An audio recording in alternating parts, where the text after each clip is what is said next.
पर गेम है और जितने सांसद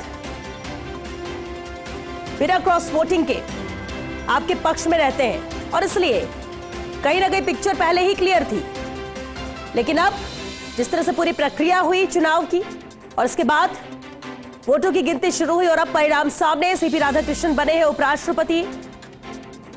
देश के नए उपराष्ट्रपति सीपी राधाकृष्णन जिम्मेदारी निभाएंगे। 452 वोट मिले हैं सीपी राधाकृष्णन को और 300 वोट मिले हैं बी सुदर्शन रेड्डी को, जो कि विपक्ष के कैंडिडेट रहे उपराष्ट्रपति पद के लिए।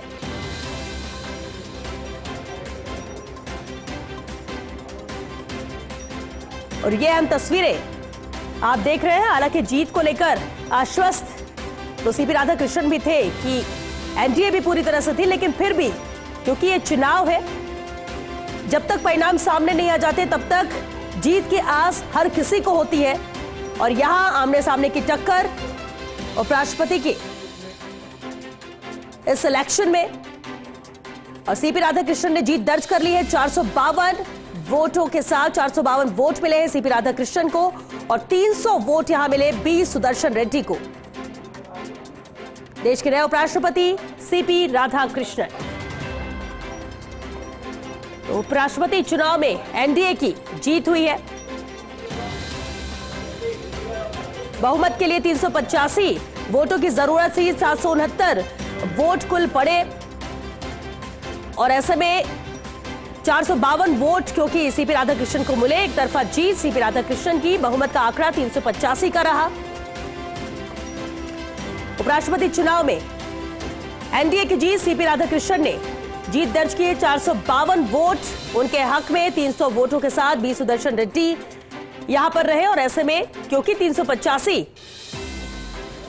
वो आंकड़ा था बहुमत का जिसे पार किया है सीपी राधाकृष्णन ने और इस तरह से उपराष्ट्रपति के तौर पर अब नई जिम्मेदारी के साथ कमान संभालेंगे सीपी राधाकृष्णन।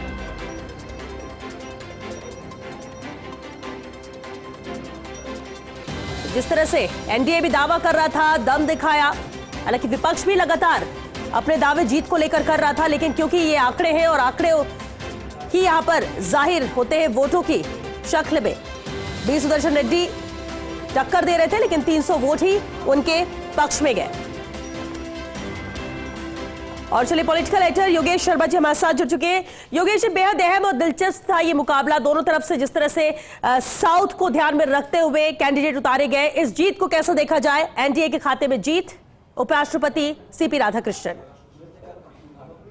देखिए बड़ी जीत है और एनडीए के पक्ष में पहले से ही लग रहा था कि एनडीए के उम्मीदवार जीतेंगे। और दूसरी सबसे बड़ी बात कि एनडीए ने उस व्यक्ति को उम्मीदवार बनाया जो बीजेपी के विचार परिवार से जुड़ा व्यक्ति, भारतीय जनता पार्टी के पूरे के पूरे कहा जा सकता है कि संगठन को समझने वाला व्यक्ति।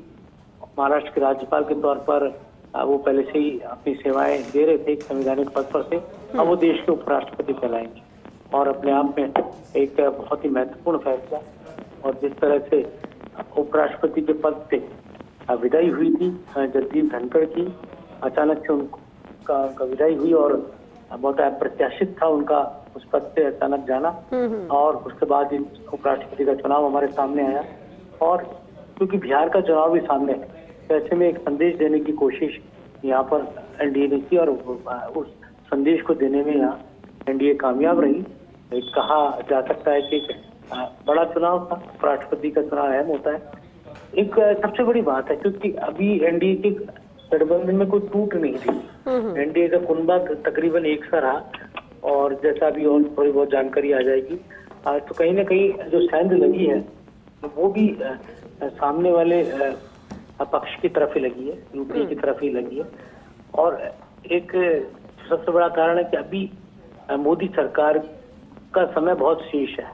अभी सरकार आपको तकरीबन अभी भी 3 साढ़े 3 साल का वक्त सरकार के पास है, तो ऐसे में इतनी जल्दी टूट फूट और जो होती है सहयोगी दलों में वो कमोबेश वैसी स्थिति रहती नहीं है। तो वो भी एक बड़ा फैक्टर कहा जा सकता है, वो पक्ष में था। तो इस चुनाव का जो समीकरण है, एक सियासी संदेश है, वो बीजेपी देने में कामयाब हुई कि एक दक्षिण भारत के व्यक्ति को चुनाव लड़ाया जाए, दक्षिण भारत के व्यक्ति को लाकर एक मैसेज देने की कोशिश यहाँ पर की गई और वही संदेश देने में बीजेपी कामयाब हुई। तो यूपीए ने भी वही कोशिश की थी, रेड्डी को लेकर आए थे, राधाकृष्ण तमिल है और यूपीए तेलुगु को लेकर आए और एक तरह से कहा जाए तो यूपीए सरकार ने भी यही कोशिश की, यूपीए के गठबंधन ने भी यही कोशिश की कि दक्षिण भारत का मैसेज जाए। यहाँ पर राधाकृष्ण की जीत के मायने हैं। सबसे बड़ी बात तो बेहद सुलझे हुए व्यक्ति के तौर पर उन्होंने अब तक अपने संवैधानिक दायित्वों का निर्वहन किया है, चाहे हम महाराष्ट्र के राज्यपाल के तौर पर देखें, चाहे उससे पहले का कार्यकाल।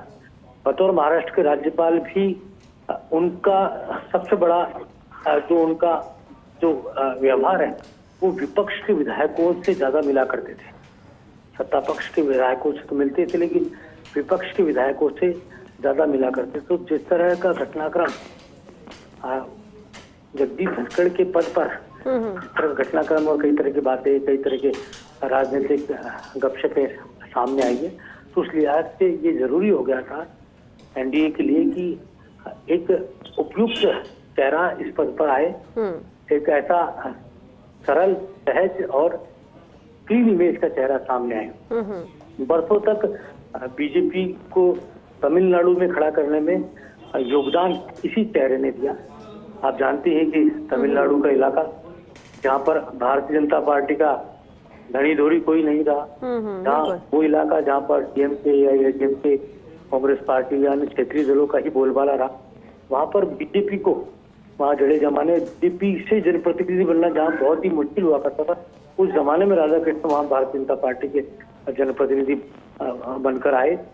तो एक तरह से और राष्ट्रीय स्वयंसेवक संघ जो विचार परिवार है, मातृ संगठन है, उसमें उस पाठशाला से दीक्षित है ये व्यक्तित्व है और ऐसे में कई भाषाओं को बोलने में भी निपुण है, न केवल हिंदी और अंग्रेजी या दक्षिण भारत की भाषाएं और भी कई भाषाएं राधाकृष्ण को आती है। तो एक तरह से कहा जाए तो बहुत ही व्यक्तित्व अलग तरह का। जब आप उपराष्ट्रपति पद के तौर पर जब आप उनको कार्य करते हुए देखेंगे तो आपको लगेगा कि मैंने जो बातें कही है वो बहुत ही अलग व्यक्तित्व है राजनीतिक तौर पर। मैंने अभी कुछ दिनों पहले जब मैं एक कार्यक्रम के सिलसिले में महाराष्ट्र गया तब मैंने उनका संबोधन बतौर राज्यपाल सुना। बतौर राज्यपाल संबोधन ही नहीं सुना बल्कि उनके व्यक्तित्व को पढ़ने का भी प्रयास किया। एक कोशिश राधाकृष्ण की यही रहती है कि जो काम सरलता के साथ हो, सभी को साथ लेकर हो, उस तरह की परिपाटी पर वो चलता है। और आपको ध्यान ही है कि किस तरह से महाराष्ट्र में कई गठबंधनों की सरकार है, कई गठबंधनों का विपक्ष है। तो जिस तरह वहां पर उन्होंने अब तक राज्यपाल के तौर पर सेवाएं दी, अब थोड़ा सा बड़ा रूप हो गया, अब वो उपराष्ट्रपति के तौर पर है। उपराष्ट्रपति क्योंकि राज्यसभा का सभापति भी होता है, उसके पास जो प्रमुख दायित्व है वो सभापति के नाते ही है। एक बीजेपी ने संदेश देने का काम किया है, वेंकैया नायडू। बिल्कुल। और योगेश जी, क्योंकि बीजेपी की तरफ से अब क्योंकि परिणाम सामने आ चुके हैं, बीजेपी की तरफ से दावा किया जा रहा है क्रॉस वोटिंग का। कहना यह है कि जो एनडीए के कैंडिडेट उनको उम्मीद से ज्यादा वोट मिले हैं। ये किस ओर इशारा कर रहा है कि क्या आईएनडीए में टूट?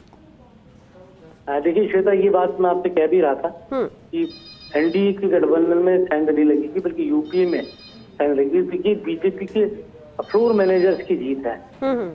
आपको ध्यान होगा कि बीते कुछ दिनों में प्रधानमंत्री मोदी ने बहुत लोगों से संसद में मुलाकात की, अलग अलग दलों के नेताओं से मुलाकात की। तो ये अपने आप पे नरेंद्र मोदी, अमित शाह की और जेपी नड्डा की कूटनीतिक जीत है, रणनीतिक जीत है कि सामने वाले खेमे में सेंध लगाने में कामयाब एनडीए रहा। तो ये एक मैसेज देने का काम भी किया गया। और क्योंकि साउथ का चेहरा बीजेपी लेकर आई थी, कुछ दल तो शामिल ही नहीं हुए, जो यूपीए के कुछ दल ऐसे भी रहे जो जिन्होंने वोटिंग में नहीं रहना ही उचित समझा, उसका लाभ भी एनडीए को मिला। और एनडीए में जिस तरह की एकता थी और जिस तरह से नरेंद्र मोदी खुद लीड कर रहे थे इस पूरे इलेक्शन को, तो वो भी अपने आप में बहुत एक अलग तरह का मैसेज दिया। खुद वो पार्लियामेंट में जब भी आते थे तमाम नेताओं से मिलना जुलना, तो एक राजनीतिक संदेश इस जीत से गया है। और जैसा मैं कह रहा था कि बीजेपी ने 2 उपराष्ट्रपति साउथ से दिए हैं जो बीजेपी के चेहरे रहे हैं। पहले वेंकैया नायडू, वो भी उपराष्ट्रपति रहे, वो तेलुगु थे, वो दक्षिण भारत के आंध्र प्रदेश के नेता रहे, उनको भी बीजेपी के चेहरे के तौर पर। योगेश, बिल्कुल इस पर चर्चा जारी रखेंगे। फिलहाल के लिए आपका शुक्रिया। इस वक्त हमारे साथ सिविल लाइन्स विधायक डॉक्टर गोपाल शर्मा भी जुड़ गए हैं। गोपाल जी, सबसे पहले तो बधाई, क्योंकि लगातार आप लोग दावे भी कर रहे थे कि चुनाव तो हो रहे हैं लेकिन एनडीए का कैंडिडेट ही जीतेगा, और आखिरकार सीपी राधाकृष्णन की जीत हुई, 452 वोट उन्हें मिले। इस जीत को कैसे देख रहे हैं? जी हेलो जी गोपाल जी, आवाज आ रही है आप तक? हाँ, आ रही है। बिल्कुल गोपाल जी, सीपी राधाकृष्णन जीत गए हैं, एनडीए के कैंडिडेट उपराष्ट्रपति के तौर पर जिम्मेदारी संभालेंगे। इस जीत को कैसे देखते हैं? दावे तो आप लोग ने पहले ही कर दिए थे कि जीत हमारी होगी। नहीं, ये दावे का विषय नहीं था, ये बहुमत का विषय था। हाँ। और भारतीय जनता पार्टी और एनडीए के प्रति सांसदों के लगाव और पूर्ण विश्वास का विषय था। कांग्रेस को जो उम्मीद थी, जो इंडी गठबंधन को उम्मीद थी, वो पूरी नहीं हो पाई। उसका कारण है कि उनमें आपस में मतभेद इतने हैं कि वो अपनी पार्टियों के प्रति वफादारी में भी देश का नुकसान देखते हैं। इसलिए कुछ अंतरात्मा से उन्होंने इंडी गठबंधन का साथ नहीं दिया, जबकि एनडीए के साथ जो जुड़े हुए हैं उनको पता है कि वो राष्ट्र के विकास का माध्यम बने हुए हैं।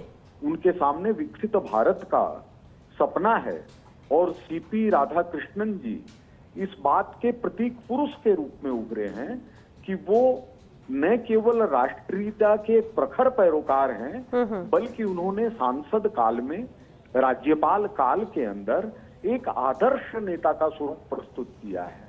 जी चलिए, बहुत शुक्रिया गोपाल शर्मा जी फर्स्ट इंडिया से बातचीत के लिए। और इस वक्त हमारे साथ मंत्री जोराराम कुमावत जी जुड़ गए। जोराराम जी, सीपी राधाकृष्णन की जीत हुई है, 452 वोट उन्हें मिले हैं। इस जीत को कैसे देखते हैं, क्योंकि आंकड़ों की बात होती है और ये पहले ही एनडीए के पक्ष में परिणाम नजर आ रहे थे? श्वेता जी, जीत पहले से निश्चित थी।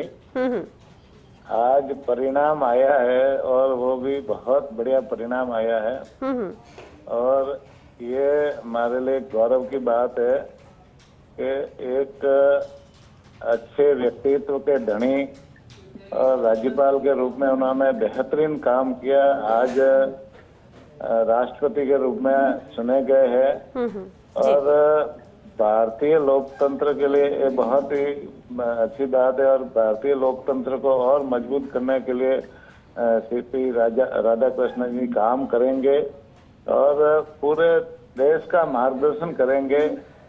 अभी प्रधानमंत्री नरेंद्र मोदी जी के नेतृत्व में जो संकल्प है हमारा कि भाई 2047 तक इस देश को हम विकसित देश बनाएं और आत्मनिर्भर देश बनाएं, इस देश को हम पुनः विश्व गुरु के पद पर पहुंचाए।